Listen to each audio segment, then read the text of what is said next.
सकाळचे 6 वाजलेत आणि मी कुठे निघाली असेल बरं? बरं सांगते. ते म्हणतात ना 7 समुद्र पार का काय ते. आज मी असंच काहीतरी हटके गेलं होतं. म्हणजे आधी रिक्षा, मग ट्रेन, मग मेट्रो, मग बोट, हे असं सगळं करून मी पोहोचले होते माझ्या फायनल डेस्टिनेशनला. म्हणजे आज पहिल्यांदाच मी वेस्टर्न लाईनला एकटी प्रवास करत होते. थोडं दडपण आणि भीती होतीच की कसं पोहोचेन, कसं जाईल, पण निभावलं. तर आज मी जात होते सावळ्याची जणू सावली या मालिकेच्या सेटवर. एक कॅरेक्टर प्ले करायचं होतं म्हणून. तर रिक्षावाल्या काकांनी मला मास्टर शेफच्या हाऊसलाच नेऊन सोडलं. तर काकांना म्हटलं, काका हिंदी नाही हो, आधी मराठीपासून सुरुवात करते ना, मग हिंदी बिंदी बघूया. तर त्याच्यानंतर मी या सेटवर पोहोचले. हा व्हाईट हाऊस वाव इतका सुंदर होता.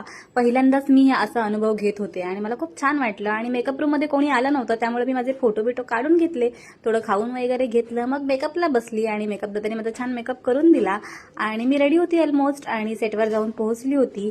सो डायलॉग वगैरे सगळे पाठ होते, पण हिरोला बघून जेव्हा डायलॉग देण्याची वेळ आली तेव्हा मी जरा घाबरले. सगळे डायलॉग विसरून गेले, पण कसं बसं निभावलं.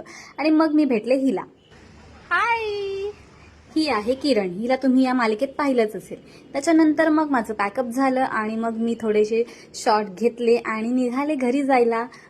ओव्हरऑल अनुभव खूप छान होता. सगळे आर्टिस्ट तिकडे होते, पण मी कोणालाही फोटोसाठी आग्रह केला नाही, कारण मी खूप गुणी मुलगी आहे ना, सो कोणाला त्रास द्यावा असं मला वाटलं नाही, त्यामुळे फोटो वगैरे काही घेतले नाही.